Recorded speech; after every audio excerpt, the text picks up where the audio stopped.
Greetings, hello, Aquaba, welcome, happy Sunday, or whatever day it is you are experiencing while you're watching this. Welcome to this week's episode of Our Ancestors' Voices, a weekly program sponsored by the All African People's Revolutionary Party. And our critically important topic today, clarity on the necessity for international solidarity. Clarity on the necessity for international solidarity. We're glad that you're able to join us. We hope you are either at or quickly arriving at your highest level of mental, physical, and spiritual strength. And we will start, as we always do, by acknowledging the indigenous people of the Western Hemisphere. I watched a video not too long ago today by this rapper Waka Flocka, and he's talking about it. He's not African, and going on and on with and it was 30 seconds of my life that I unfortunately will never get back. I think we say it all the time, like I don't really understand why you all, some of us anyway, look to people like that for your knowledge of who you are. I will never understand that. Malcolm X told us so clearly 60 years ago when he was being interviewed at UC Berkeley, and the European told him that all of these entertainment people like Jackie Robinson and Eartha Kitt and these types of people who were, the big celebrities at that time, 60 years ago, they were criticizing him and the work that he was doing. And he responded by saying, we don't you don't see entertainment people as being leaders in the white community. Show me where entertainers are leaders in the white community. And he went on to say, these people aren't leaders. They're people that the white man has put in front of us to say the things the white man wants them to say about us. And this is no less true today in 2024, whether it's Jackie Robinson or Waka Flocka or Donald Duck or whoever the hell it is. It's the same thing.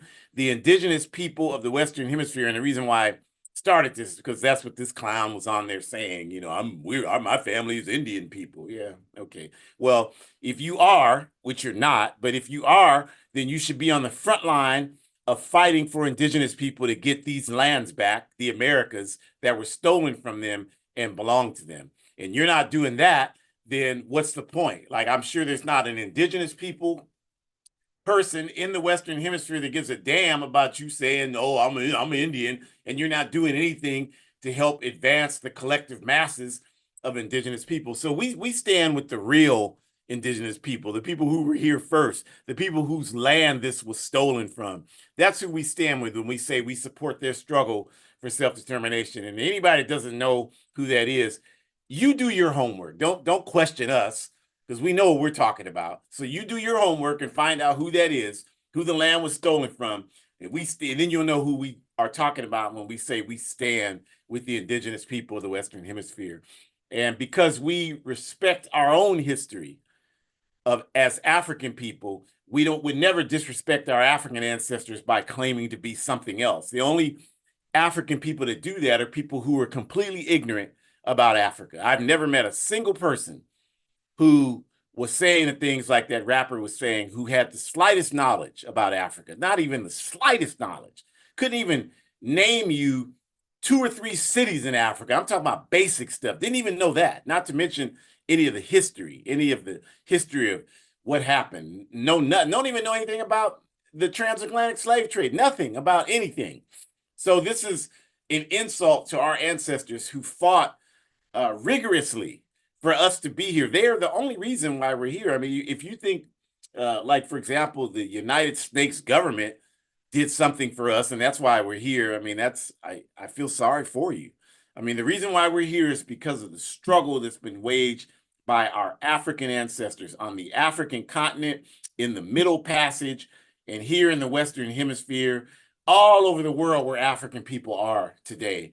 We are the descendants of warriors who have fought for us. And we stand here today honoring them and wanting to carry on the dignity that they passed on to us through our struggle for justice and forward human progress. So we're glad that you're here. we invite you to again hear that Our Ancestors' Voices. This program is sponsored by the All African People's Revolutionary Party, the AAPRP. And the AAPRP is a revolutionary, independent, mass, Pan-African political party with its base in Africa. We're not based in New York or LA or Chicago or anything like that, although we have people in all of those places. We are based in Africa, the national homeland of every person of African descent on the planet Earth, all 2 billion of us, scattered and suffering in almost 120 countries. Our national homeland is Africa. And we are fighting for Pan-Africanism in the All African People's Revolutionary Party, which we define correctly as one unified socialist Africa, one continental government in Africa that practices scientific socialism to utilize the mass resources that the Western capitalist countries have achieved their wealth by stealing. That's why they're rich, and that's why we're poor. It has nothing to do with us being lazy or any of this other nonsense that's constantly shoved down our throats. It's because they're a bunch of murdering thieves, and they do it so they can steal the cobalt and the coltan and the diamonds and the gold and the uranium and the bauxite and the zinc and the cocoa and all the things that have built up their Western capitalist empires while we have nothing. That's the only reason why they're rich and we're poor. We built these countries that they have empires in today. So how the hell can we be the lazy ones? They're the ones that are lazy. So we say that Pan-Africanism is the solution to that because it's a worldwide organized revolutionary process to seize that power that's been stolen from us and put it back in the hands of the African masses. And this is not a dream or an idea in our heads. This is a movement that we are a part of building. And again, if you don't know about it, you got work to do. Don't open your mouth. Don't say anything about it because you don't know anything about it. Do your homework. And once you do that, you will understand what we're talking about when we say the Pan-African movement. But we don't want to hear from you right now. It's just like me opening my mouth to talk about delivering children. No woman wants to hear about me talking about delivering children because I don't know what the hell I'm talking about. So no revolutionary Pan-Africanist wants to hear you talk about the legitimacy of Pan-Africanism, and you know you haven't read one sentence from one book about any aspect of the Pan-African movement. So do your homework and then come talk to us.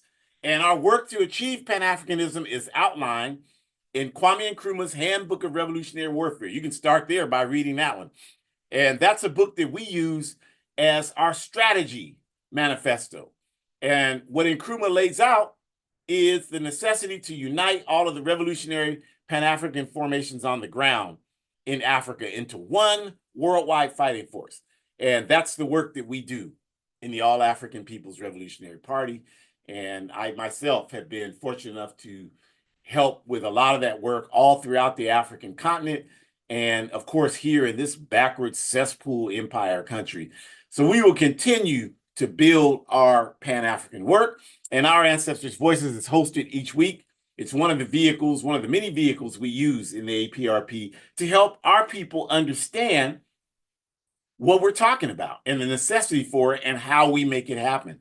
So Our Ancestors' Voices is hosted each week by myself and Shakura, who is my biological and ideological daughter. And we are both, of course, active organizers within the All African People's Revolutionary Party. So to get us started on this topic, the importance, clarity on international solidarity, I will turn it over to Shakura.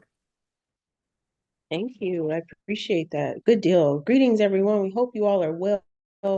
So super happy you're here with us today because there is a very unsure conversation that's going around where we need to offer some more clarity. We need to get some points across and we need to kind of tease some things out a little bit so that folks can have a better understanding of these terms that we're using. And then therefore, we believe that if we had a better understanding of how to use these terms, we would be in a better position to move forward in a more succinct direction, if you will, in terms of how we then can apply solidarity in our own lives, but also hopefully seeing the connection between joining an organization that's working for justice and practicing solidarity. And so we first want to highlight for you all, a lot of times people are under the impression that when you show solidarity for someone, it means you are taking away what makes your position and your struggle. You're taking away the integrity of that because you're instead trying to show up for someone else and to build up their integrity. And I guess people think that when you show solidarity, that's what you're doing, even if you yourself are not getting the respect from the same person that you're showing up for. And I think that we should really unpack that a little bit, because that's not what solidarity means. Those are two different concepts. When we think about solidarity, it is something that we all need to understand more of. And that's partly why we're doing today's seminar.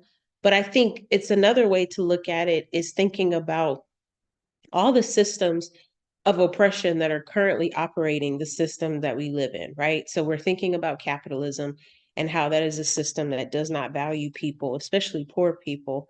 We're thinking about colonialism. We're thinking about white supremacy. We're thinking about patriarchy. We're thinking about homophobia. All of these systems, and they are systems, you all. These are not people who are practicing these actions. That's part of a system, but these are literal systems that every single one of us is born into. And we then have to figure out how we can resist and push against it and organize against it every single day until the time comes where we can find a way to gain control and to change how these systems determine societal reform as well as societal functioning. And when I say we can get a way to control, what I'm usually referring to is that we know that land equals power. Having land ownership means that you are in a position to make different decisions.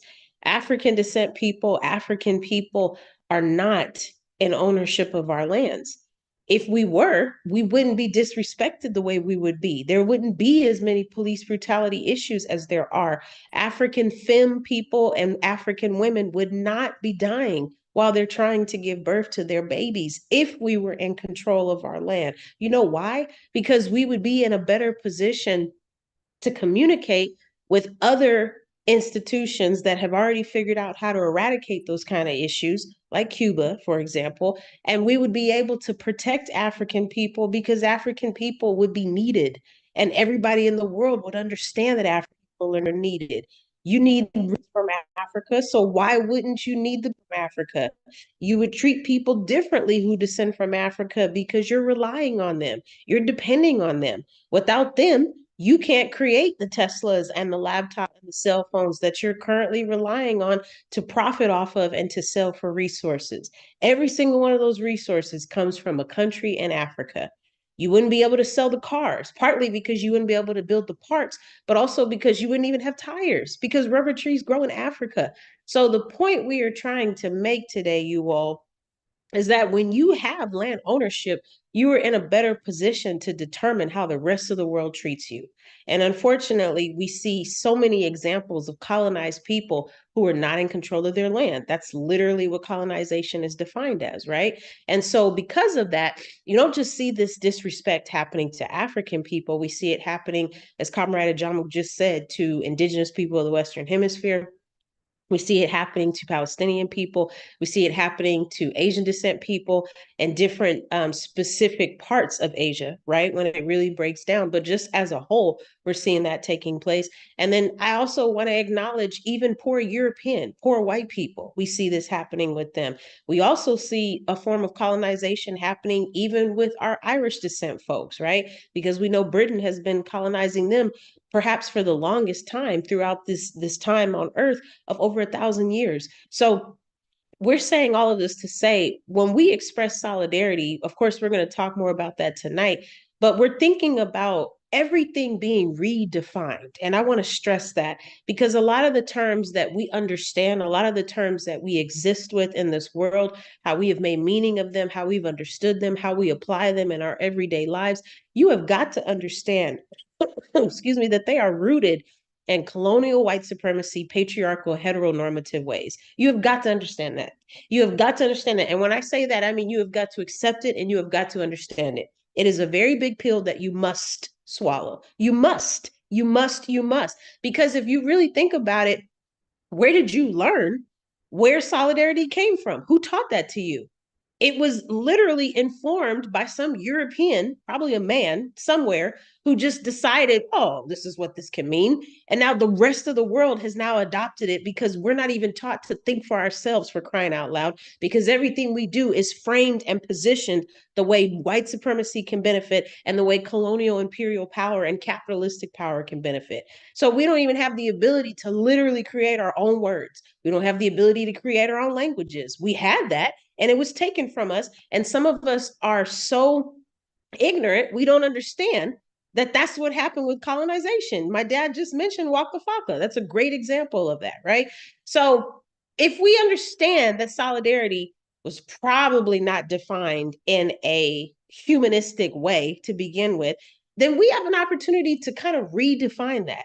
I would challenge you all to think about all the terms that you use on a day-to-day basis. Me personally, I try really hard to be aware of terms that are gender exclusive. So I find myself not using the word human. I find myself not using the word man made. I find myself not using the word hype man because I've realized that a lot of the words we used are very much gender centric and they are very much male centric. And I personally don't feel included when people use the word you guys when they speak to me like that. And I'll usually tell them I don't identify as a guy. So can you find another way to reroute that? You could say, hey, you people, hey, fam, what's up, comrade? I mean, there's several different terms that you can use nowadays. There's no reason that we have to limit ourselves, but it's going to require a little thinking. It's going to require a little critical consciousness. It's going to require some political education enhancing, right? And that's going to require the brain to go, which is a little scary for some of us. However, it's necessary. It is necessary, necessary, necessary. So yes, we're going to continue to talk about solidarity, but I would encourage us to think about redefining it from a more humane standpoint. Just think about that for a second. And while we think about that, we should also think about how when we define what it means to sacrifice, again, that is not a term that we have been able to clearly stand in support of what that word really means, which means we should be able to redefine that based on our principles, based on our ideologies, based on, excuse me, how we want to live in a world that is truly rooted and centered with people first. People's needs are being met first. People's wants are being met first. No amount of money is ever going to be more important than the humanity of people. But yet, this is not the world we currently live in. So we can redefine what these words look like because when we think about sacrifice, and that's another word that we definitely want to see more action of, especially I would argue in the face of capitalism, because capitalism has taught us that we can be selfish and we should be individualistic as much as possible. But we know when a person is sacrificing, if we're thinking of the humane part of that, we're thinking of the fact that that means you are devoiding all of your own personal desires, your personal connections, because you are now literally putting all of that to the side so that you can focus on doing what you need to do so that someone else can benefit from your sacrifice in some way, shape, or form, so that someone else can benefit from you trying to assist them, which means you're not centering your own needs in the process of doing that. And I think that, redefining these words from a humanistic standpoint is going to be key. I also think it's important for us to think about how when you join an organization that's working for justice, that teaches you how these terms can be used. You get to start to get really familiar with what sacrifice means, especially because if you're organizing, you are engaging in the work. You're meeting people every day who are struggling, and it's reminding you of why this work is so important. You're in a position where you start to really understand what would happen if this work was not as relevant. How would your life be different if you weren't organizing? And a lot of times it can be, it can be burdening. It can be exhausting. It can be taxing. It can be expensive to organize. Absolutely. But I would argue, what's the opposite though? Being oppressed? because being oppressed is a burden too. Being oppressed is taxing and exhausting too. Being dehumanized every single day is not something that I look forward to when I wake up in the morning. I'm thankful to wake up, but at the same time, as these interactions take place, I usually take a deep breath before I engage in responding because I'm thinking to myself, and here we go. And now I got to deal with this. You know what I mean? And so I think it's important that we really think about what's the connection between being in an organization and how that could, in theory, give you the strength that could give you a safe space to talk about these interactions. And it could also give you an opportunity to learn and to grow so that you can learn from the ancestors on ways that they have dealt with those same interactions. This is why we say that you should join an organization that's working for justice, because you want to increase your political education. And we also want to stress to you that the photos that you're going to see on these slides, we're going to be highlighting folks that have literally been displaying since time can tell what different acts of solidarity looks like, but also that they are in affiliated organizations. And because of the work that they are doing in those orgs, that has allowed their work to cross and intersect. There could be an opportunity where Yasser Arafat had an opportunity to meet Thomas Sankara. Maybe. But I would strongly argue that the work that Yasser was doing by being a co-founder of the Palestinian Liberation Organization, shout out to PLO, and then the work that our comrade Thomas Sankara was doing in Burkina Faso, as well as in other parts of Africa, doing the different organizing, but also really trying to make a difference on the ground with community social revolution changes that he was working on. I would argue those two organizations and the work that they both were doing to build community development, that is the reason that their paths crossed. That is the reason that they saw a reason to be in solidarity. There was a reason that they both wanted to support the other person because, well, the other organization, because of the work that that org was doing. And so just thinking more about that, we can think about how solidarity is really with the two parties or two entities or two organizations really developing and forming what we would say is kind of a mutual relationship where there's some type of basic understanding and there is mutual respect, I would argue, that's been equitably distributed throughout those two things. This mutual relationship can be based on principles that both entities have developed, maybe an understanding that they both have come to. And then as I say this and we move to the next slide, even with understanding how those two entities have come into understanding what the case can be, there is still so much respect to the craft. There's so much dedication to the work that organization is doing because both parties would understand this is bigger than themselves. We say this every weekend, so I know you're tired of hearing it, but it bears repeating, you all. When you live under capitalism, you are formed and shaped and guided to be the selfish person in the whole face of the land. You are encouraged. You are celebrated when you are individualistically putting your needs first, because that is the norm in this world. So when you're in an organization that's working for justice, your brain starts to be reshaped. Your brain starts to be reformed, and you start to understand, oh, shoot, this is bigger than me. And hopefully there's some humility attached to that because it never should have been just about you. But maybe you needed a space to grow and to understand that. Okay, we'll take that. But once you start to really dig into that work and you start to see there's all of these different connections, you like Marcus Garvey says, he traveled all around the world and he saw that African people were struggling everywhere.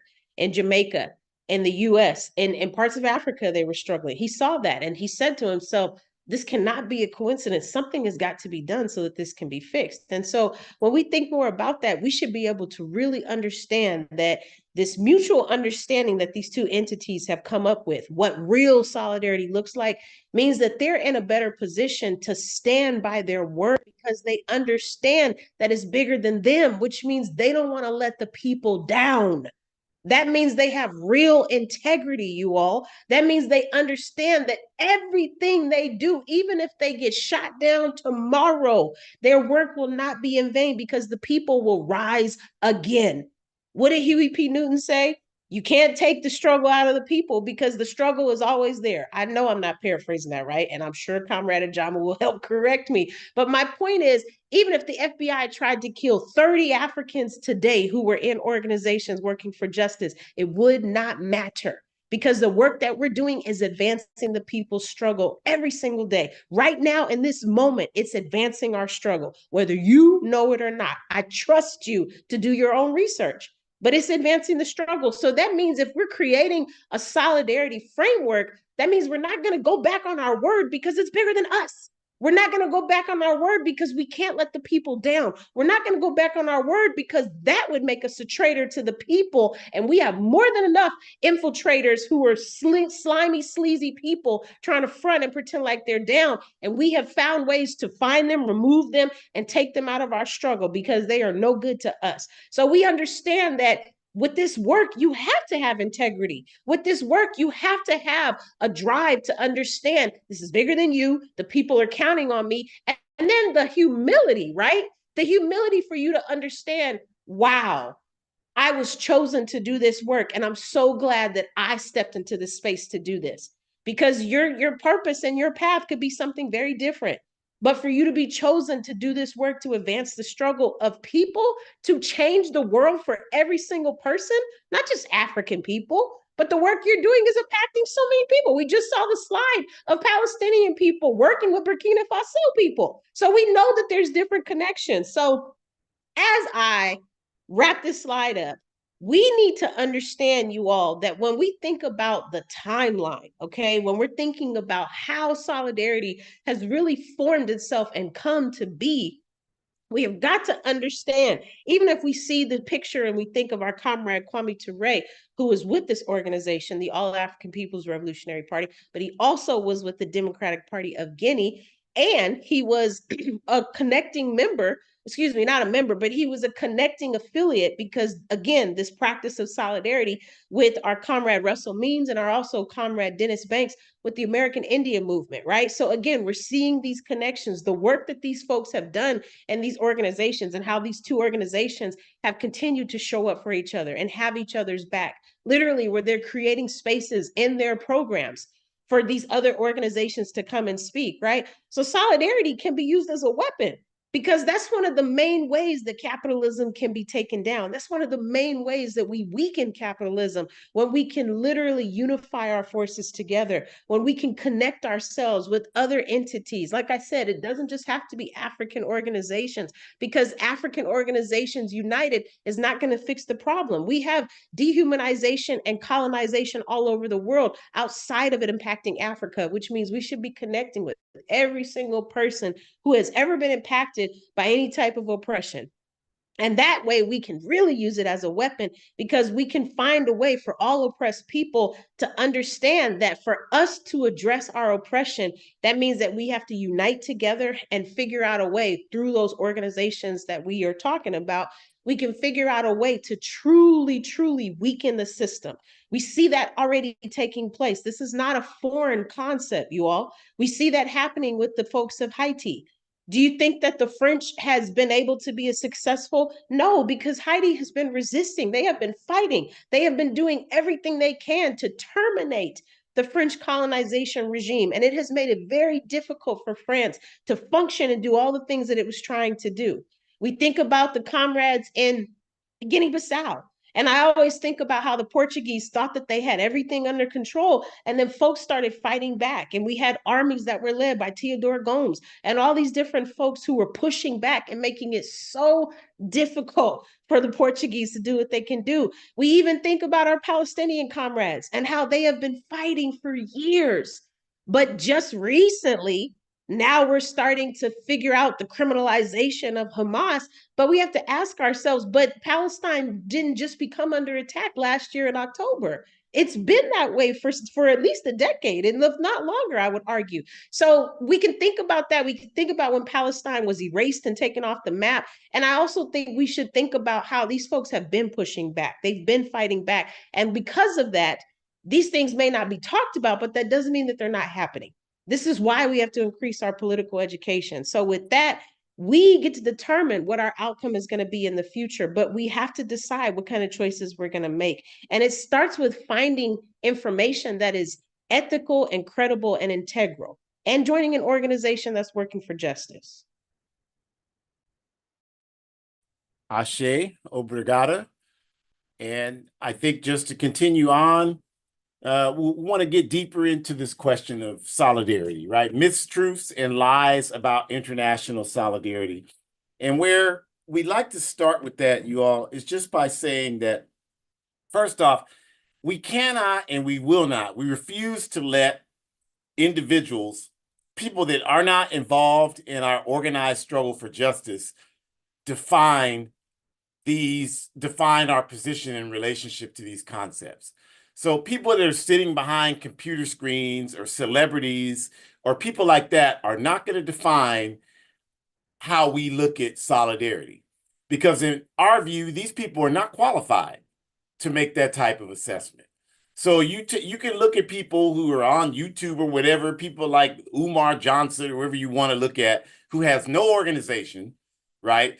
And who spends most of his time talking about celebrity type stuff and trying to frame that somehow into some kind of context about our people's struggle for liberation, to increase clout for himself, or I don't know, I don't know what his objective is there. But my point is that people like that are not going to define our question on solidarity. And I mention him by name because he has an extremely reactionary position on solidarity. He has this scarcity model position that as African people, we cannot afford to give any energies towards anybody else's struggle, because in his words, those people don't put any energy towards our struggle. And I know I'm mentioning this because I know a lot of you think like that and you believe that.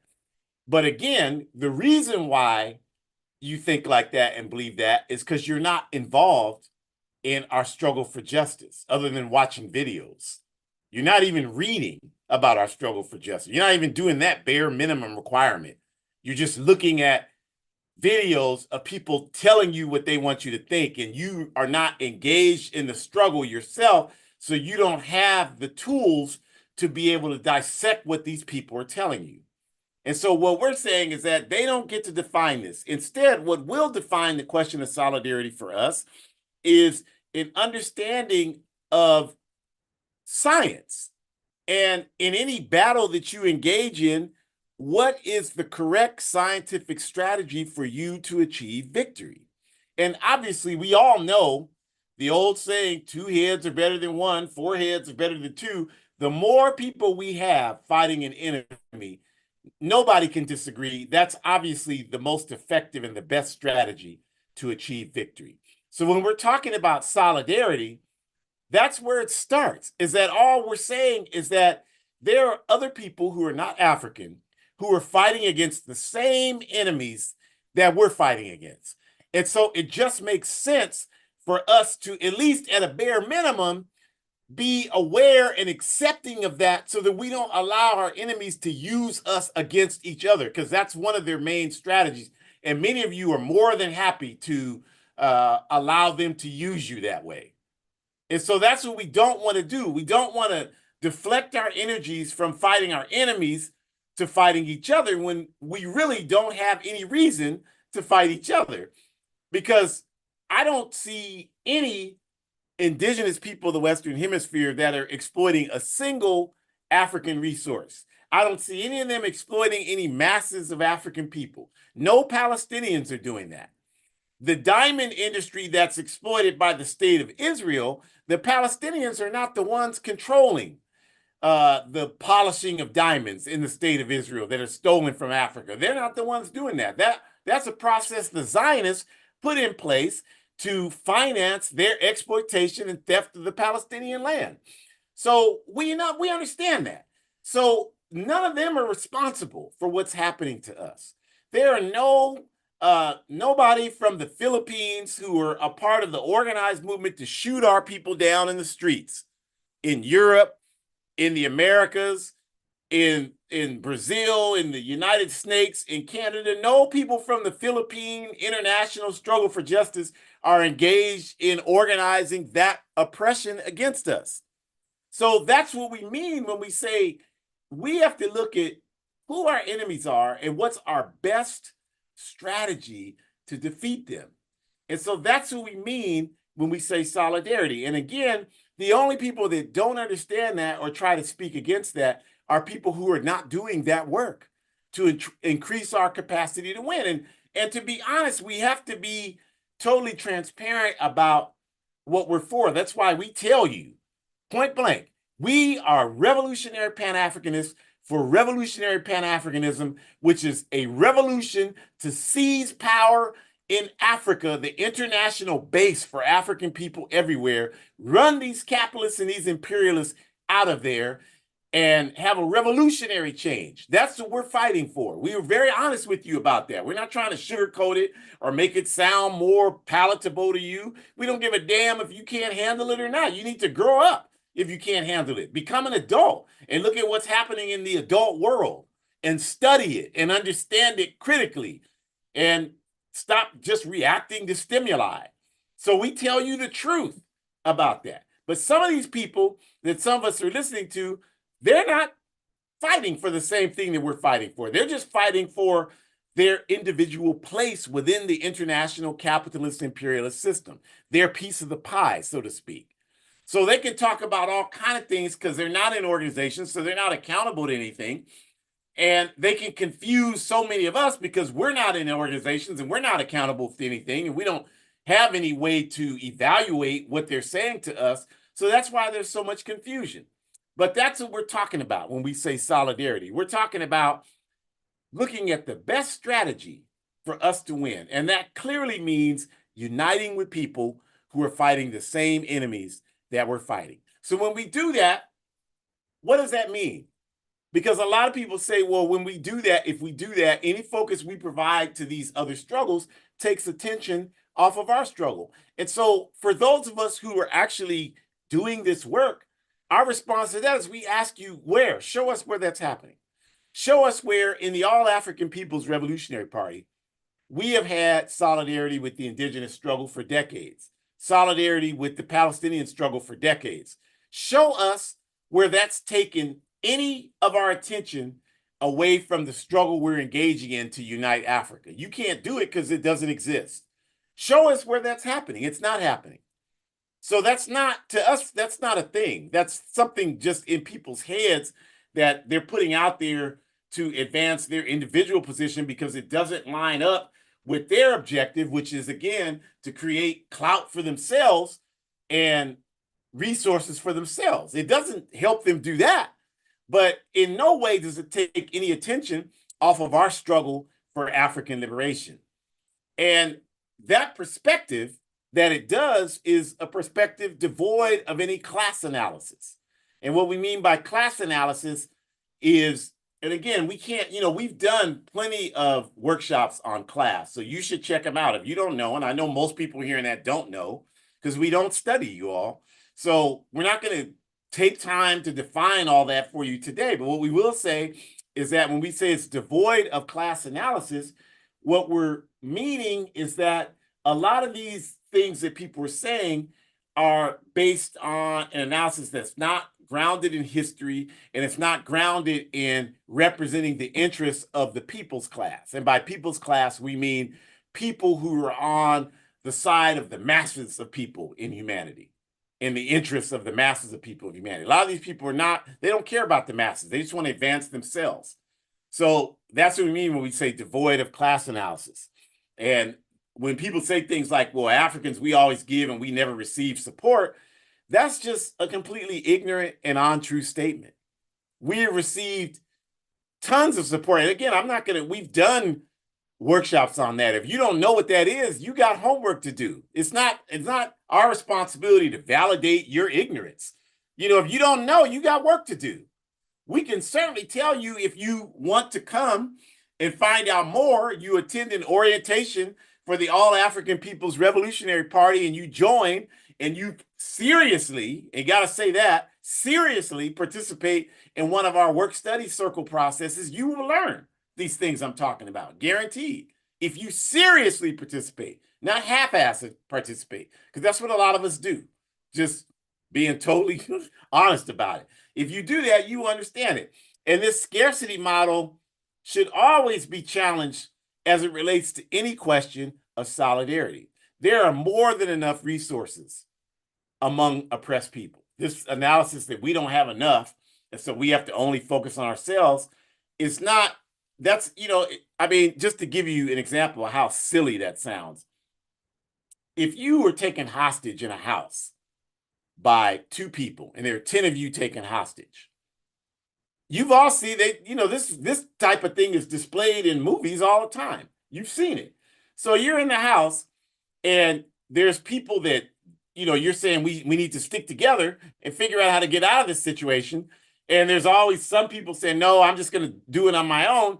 And even in the dumbass movies, they don't ever make it, because that model goes against every law of nature. Obviously, in a situation like that, it would make perfect sense for you to unite, all 10 of you, and figure out a focused strategy to take down those two people. You should be able to do that since you outnumber them 4-1, right? So that's what we're talking about. It's not a scarcity model. It's just that some of us act like it is because, it doesn't fit the version of history that we need to advance our individual agenda. So how does international solidarity help us? Well, we have to understand first that we have to have an international consciousness. And that, again, is one of the problems. Most of us have no consciousness. We don't even have a national consciousness. We don't even know the history of our people here. And this backward cesspool, we don't even know that.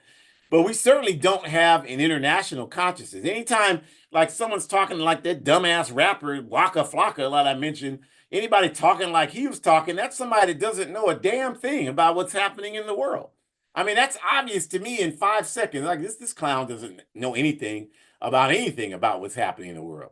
To sit here and say you don't know anybody in Africa, it's not about who you know. We don't give a damn who you know. History is objective. It's not subjective. It's not based on what you know or what you recognize. It exists whether you know or recognize it or not. That's just objective history. History happened before we all got here. It'll happen after we're gone. It's objective. It's not based on how we want to interpret it. That's a bourgeois idealistic approach to it. So we have to have an international consciousness. We have to study and understand what's going on in the world. And since the forces that oppress us do so on an international basis, if we don't have an international consciousness, that's the reason why we don't understand the conditions that we're in or how to address them. So again, if you participate in processes that are designed to give you that, like our work study process and processes that other organizations have, then you can develop that type of international consciousness and you can understand our conditions. And once you begin to do that, you will realize how ridiculous this scarcity model is and how much it prohibits our potential for growth and victory. And when we have that consciousness, we begin to recognize that our struggle does not exist in some vacuum, like these people are trying to convince you that it does. That whether we like it or not, our struggles are always going to be linked to other people who are struggling. And the reason why that's universally true is that international imperialism, and again, if you don't know what imperialism is, you got work to do. We've done plenty of workshops on that. There's information everywhere about what imperialism is. We're not going to waste time defining it for you. You got work to do.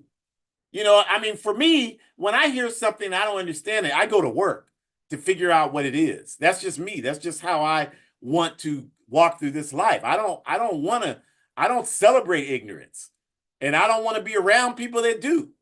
So if you don't know something, you should be writing notes. Okay, imperialism, I don't know what that is. Solidarity, I don't know what that is. And then you got work to do. And if you're serious, you'll do that work. If you're not serious, you won't do it. You'll blame us. Well, they just talking about, I don't need it. And then we know you're not serious, so we don't have to waste time with you. But international imperialism oppresses all of us.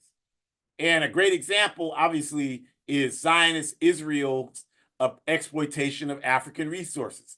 Zionist Israel's one of their main gross national products, as I mentioned, is they produce 40% of the polished diamonds on the international diamond market. And there's not a single diamond mine in occupied Palestine, what they call the state of Israel. Those are diamonds stolen from Africa.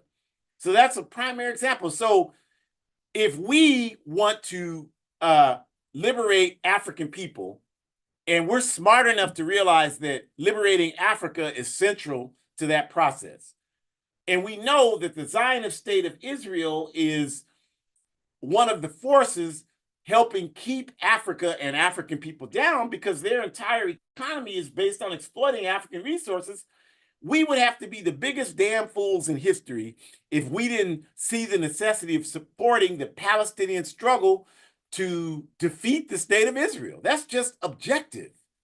It doesn't matter about, people come with this nonsense. Well, the Arab store on the corner treated me bad, so I don't want to support the Palestinians. I mean, what kind of childish mentality is that? As if the African store across the street treated us any better. Because I'm not one of these people that just talks about the ghetto. I come from one. I grew up in one. So there were African stores there were Arab stores, there were Asian stores, there were European stores. All of them mistreated us in the ghetto. Not one of them treated us well. Not one of us sold us quality goods. Not one of them treated us with dignity and respect. They all thought we were going to steal. And for the most part, we did because they mistreated us. So, that's just a backward ass analysis if that's all you got. And you can't see the big picture, the international consciousness picture that regardless of whether every Arab store we walked in mistreated us, if the Palestinians defeat the state of Israel, that helps our struggle to liberate Africa. Objectively, it does that.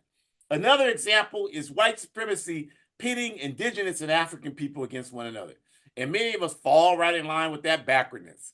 And we refuse and just don't have the capacity to see at the end of the day who benefits from that. Clearly, our communities have not. You can't show me one way that African people have benefited by battling with indigenous people. And the indigenous people can't show me one way that their people have benefited from battling against us. It's just not a reality. But that great philosopher, the comedian Chris Tucker, in the Rush Hour movie, said it perfectly. You want to know how to identify the struggle, follow the white man with the money. That's what he said in the movie, and that's 100% correct. So since we know that, all of you know when I say that's true, nobody can say, well, that's not true for this reason. You out of your damn mind. Of course that's true. So if that's true, who does it benefit for Black and brown people to be focused on fighting each other? All that does is keep us preoccupied so that we don't focus on the real enemy. And we're not saying the real enemy is white people. White people are more disorganized than we are. The real enemy is the international capitalist imperialist network, which is predominated by white people, but there are plenty of Negroes that exist within it. You just got this bourgeois woman now is running to be the president of this empire. She's a part of the bourgeoisie in this country. She's a Negro woman, but she's still a part of the bourgeoisie in this country. And she's locked up plenty of Africans in her career as a prosecutor to validate her credentials as a member of the bourgeoisie. Class analysis. Again, I know I lost a lot of y'all. You don't understand that. But she's a Black woman. She's the AKA. We need to see you support her. Okay?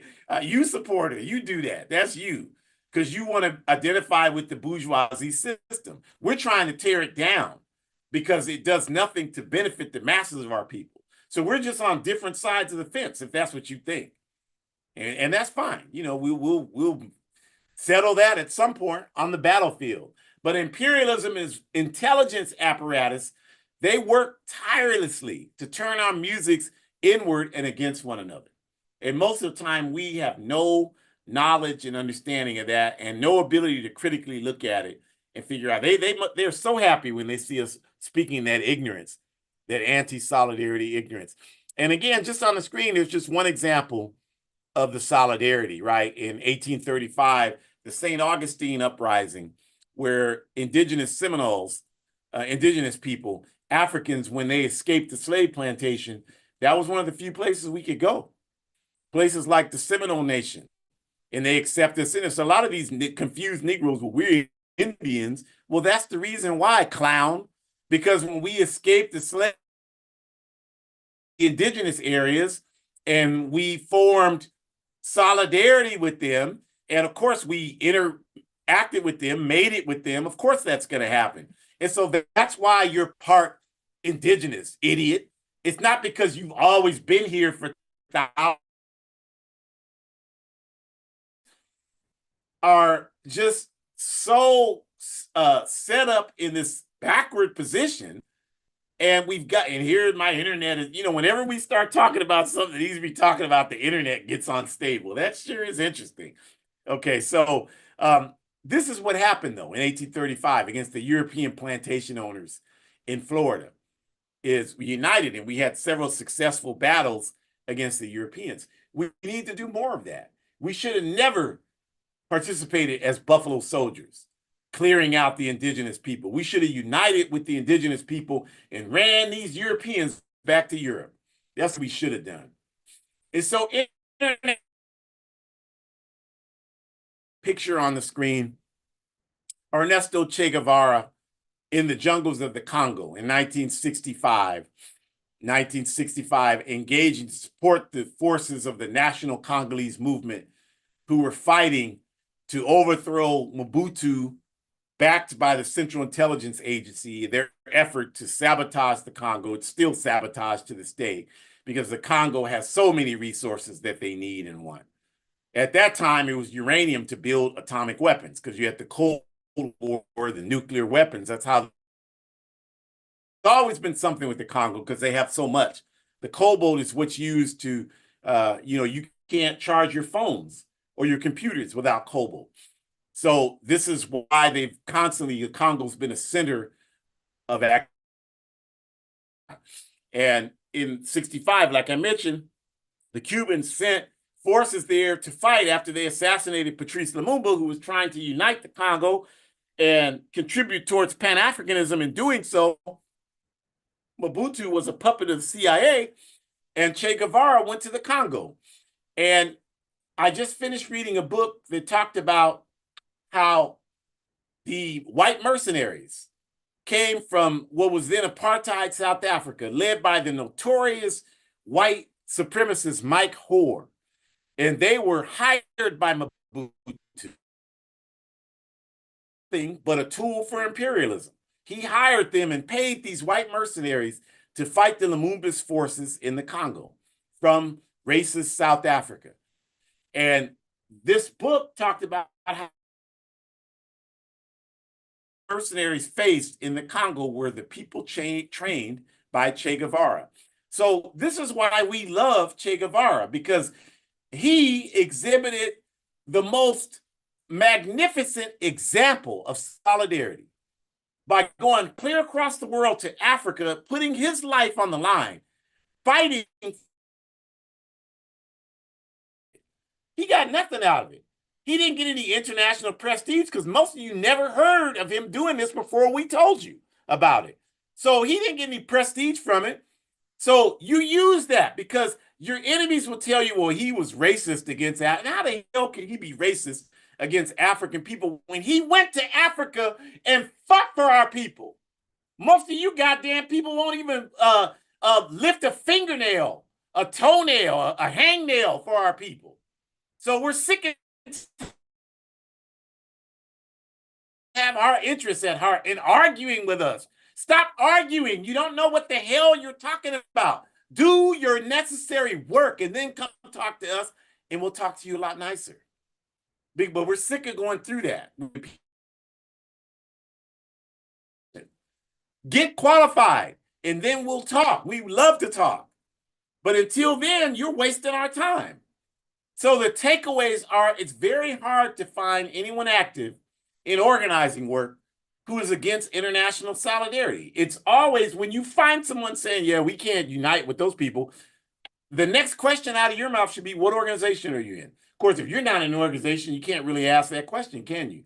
But if you are in an organization, that should be the next question out of your mouth. It is out of mine because I already know they're not in an organization. It's a hypothetical question. It's a theoretical question. It's not an actual question. I know they're not in an organization. But I ask them that to make the point that how do you know what solidarity is? You've never done any work to achieve it or not achieve it. You don't even know. And these folks, like it says, are individualistic, capitalist usually, anti-solidarity, no organization. We don't need to waste time with that. It's a waste of our time. So that's what I do. What organization are you in? I don't even know organization. Okay, goodbye. I'm not wasting my time with you. I got better things to do. I'm trying to organize. I'm trying to work with people. And all you're trying to do is just take up space. So you go take up space somewhere else. And at the very least, it's imperative that we develop and maintain respect for our movements so that we make it impossible for our enemies to continue to use us against one another. So in other words, what that means is at the very least, you all, we have to get educated on a collective level about what struggles are taking place in the world so that at the very least, we can be in a position to know that it does not benefit us to be used against other people struggling against the same enemies we're struggling against. It doesn't benefit us to be against the Cuban Revolution, which is struggling against the same capitalist imperialist network that oppresses us. It doesn't help us to be against the indigenous people, against the Palestinian people, against the Filipino resistance movement, against the Irish Republican movement. It doesn't benefit us to be against any of those movements. And it doesn't benefit any of them to be against any of our movements.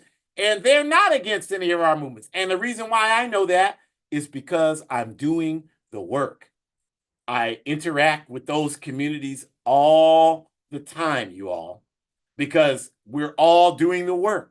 So we're naturally, as Shakur said, going to find ourselves intersecting with the work. And so I know what they do for our movement. And I know what we do for their movement. And the only reason why people don't know is because they're not involved in the work. So we're not listening to you if you're not involved in the work. You're wasting our times. Normalize not listening to people who aren't doing the work. That's what we need to do today. And if that's you, then that's you. You can correct that problem. But we are not going to run away from it. That's what we need to do. Normalize not listening to people who are not doing the work. Do the work. And the more of us who adopt that credo, the faster we'll get where we need to go. We thank you for joining us today. We want to invite you back next week, Sunday, July 28th. We have several programs there. Pan-African Women's Day. We want to talk about why Pan-African Women's Day is so, so critical. You know, our enemies have their institutions. We have to have our institutions. So Pan-African Women's Day is one of the critical institutions that we have. So join us next week when we talk about that. But before you do that, you should go to www.aprp-intl.org, and you can get information on how to log in to our International Pan-African Women's Day webcast. We also have a number of events on the ground here in throughout the world, throughout Africa, Europe, throughout the cesspool, backward empire, United Snakes of America. We have all of these wonderful Pan-African Women's Day events, and you can find out information about the on-the-ground events at the website as well. Go to the QR code in the upper left-hand corner, the red one, and you can get information about other AAPRP programs. Maybe you don't like this one, that's fine. You can find another one you like, or you can like multiple ones and participate in them. We encourage you to do that. And we also can get information about our Forward Ever shop there, where you can buy clothes, hoodies, t-shirts that have slogans supporting the African Revolution, Pan-Africanism, the United States of Africa. Please do that. By doing that, you support the work of the All-African People's Revolutionary Party, which you should do. And also, if you want to just directly support the AAPRP, you can go to Venmo at A-APRP or PayPal at AAPRP no dash. And we appreciate that. And we have one of our many projects on the ground in the lower right-hand corner QR code. Scan that. The Burkina Books, the Thomas Sankara Center for Liberation and Pan-African Unity in Burkina Faso. We have many projects like this on the ground in Africa, so support that. Buy my book, A Guide for Organizing Defense Against White Supremacist, Patriarchal, and Fascist Violence. We use proceeds to support our anti-fascist work. If you don't know what that means, you got another word to add to your list, but to stop white supremacists from terrorizing you. Just understand that. Thank you for joining us today. Forward ever, backwards never. Enjoy the rest of your day.